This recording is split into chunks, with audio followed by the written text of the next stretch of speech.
stepping outside of the hip hop circles has been a tremendous help. It helped me perform with bands. It upped my stage presence, even pick up ones and twos on instruments. It's helped me with production. It's helped me with so much stuff. So like investing in like making connections with people who are different from you, who do different things from you. You know what I mean? The reason I started to go to Park Street, like I mentioned earlier, is because I was just getting tired of it being 10 rappers in a room. Like, what are we all gonna do together? This is the cycle that's been happening over and over again in our community. So how about we branch out, we go meet some people, and then we bring what we learned back.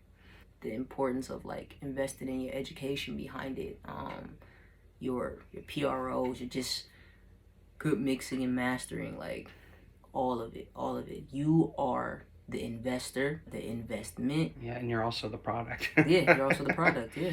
Yeah. Yeah.